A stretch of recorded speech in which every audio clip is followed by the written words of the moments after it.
Perintah manakah yang paling utama? Pertanyaan yang dilontarkan oleh seorang ahli Taurat kepada Yesus, di mana Yesus memberikan jawaban sebagai pihak Allah sekaligus perwakilan manusia. Maka ada hubungan menarik dalam jawaban Yesus ini. Yang pertama, dengarlah hai orang Israel, sebagaimana yang dijelaskan dalam kitab suci bahwa bangsa Israel adalah bangsa pilihan Allah, maka boleh kita renungkan perintah dengarlah hai orang Israel juga diperuntukkan bagi kita semua yang telah dibaptis. Dengarlah wahai orang-orang terbaptis. Orang terbaptis artinya hidup di dalam Tuhan, Tuhan hidup di dalamnya. Maka Tuhan Allah itu adalah Tuhan yang esa, artinya Tuhan itu adalah satu-satunya yang kita junjung dan kita sembah.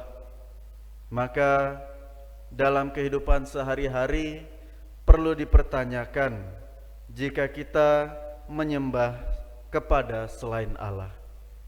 Secara tidak sadar kita menyembah kepada barang-barang yang fana, entah itu harta benda, entah itu jabatan, entah itu barang-barang yang menyenangkan hati. Semuanya kita perjuangkan demi kenikmatan, namun kita lupa kepada hal yang paling penting adalah siapa yang memberikan. Selanjutnya Yesus mengatakan, kasihilah Allahmu dengan segenap hati, dengan segenap akal budi. Dua hal ini merupakan dasar bagi seseorang untuk menentukan keputusan. Siapa yang biasa menentukan keputusan berdasarkan perasaan? Banyak yang menjawab para wanita. Lalu siapa yang banyak menentukan keputusan berdasarkan akal budi? Banyak yang mengatakan kaum pria. Sehingga dua pihak, baik perempuan maupun laki-laki, diundang untuk pertama-tama menghadirkan Tuhan. Jika perasaan menjadi hal yang pertama, menjadi pertimbangan bagi kaum perempuan untuk menentukan segala sesuatu, maka ingat, perasaan yang pertama dipilih adalah perasaanmu kepada Allah. Sehingga ketika ada perasaan-perasaan lain yang turut campur dalam menentukan keputusan, ingat kembali akan Allah. Allah yang mengasihi, Allah yang mengampuni, Allah yang murah hati.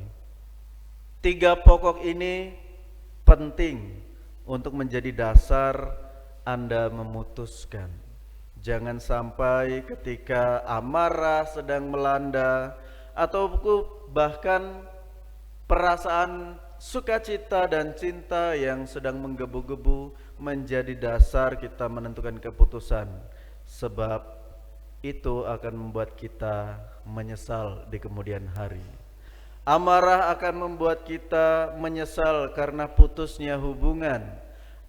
Dengki akan membuat kita menyesal karena kita tak lagi menghargai persahabatan, kekeluargaan, dan lain sebagainya. Sehingga penting untuk mengingat kembali kepada Allah yang penuh kasih, penyabar, penyayang. Bagi kaum laki-laki yang mendasarkan keputusannya atas dasar akal budi atau secara logika, ingat bahwa Allah di atas logika manusiawi. Ada begitu banyak hal yang rasa-rasanya tidak masuk akal, tapi itulah cara Tuhan untuk menunjukkan kuasanya kepada manusia, bahwa kuasa Allah di luar jangkauan manusia. Maka kita perlu mendedikasikan akal budi kita pada apa yang mesti kita lakukan untuk diri kita, keluarga kita, anak-anak kita, berdasarkan baik buruknya yang akan kita alami. Jangan sampai ada juga penyesalan atas dasar salah pertimbangan. Maka Allah harus menjadi yang pertama yang menjadi dasar pemikiran atas keputusan kita. Selanjutnya, mengasihi Allah itu perlu dengan sepenuh jiwa dan kekuatan. Mengapa? Jiwa itu sesuatu yang mengobarkan semangat atau memotivasi.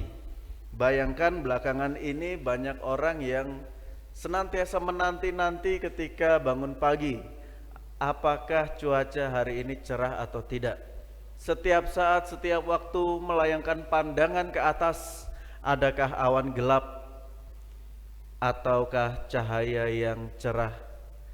Itulah Allah yang memberikan pengharapan dengan segenap jiwa, artinya menjadikan Allah itu harapan atas hidup kita dan menjadikannya menjadi motivasi untuk kita dalam berkegiatan, dalam berusaha. Selanjutnya dengan kekuatan, dengan kemampuan. Jangan pernah menyerah ketika banyak tantangan menghadang. Kerap orang mengatakan kemampuan saya hanya sebatas sampai sini saja karena saya manusia lemah, manusia yang banyak salah dan kurang. Akan tetapi bersama Kristus kita harus menjadi pribadi-pribadi yang tangguh. Itulah yang diangkat dalam sinode, kemudian dijadikan tahun pastoral kita, iman yang tangguh. Iman yang tangguh artinya tidak luput dari tantangan, tetapi ketika ada tantangan kita tidak goyah. Maka saudara-saudariku yang dikasihi Tuhan, bagaimana kita bisa mengasihi Allah yang tidak kelihatan? Mesti pertama-tama terwujud melalui sesama kita yang nampak. Sehingga ketika kita mampu mengasihi sesama kita yang dapat kita lihat, kita pun dapat mengasihi Allah yang tak kelihatan. Sebab Allah hadir bukan melalui suatu mujizat yang luar biasa melulu, tetapi juga hadir melalui pribadi-pribadi sederhana yang kita jumpai dalam kehidupan sehari-hari. Semoga kita bukan hanya membuka mata, tetapi juga hati kita bagi semakin banyak orang yang membutuhkan bantuan kita. Dengan demikian, kasih Kristus menyertai kita senantiasa. Amin.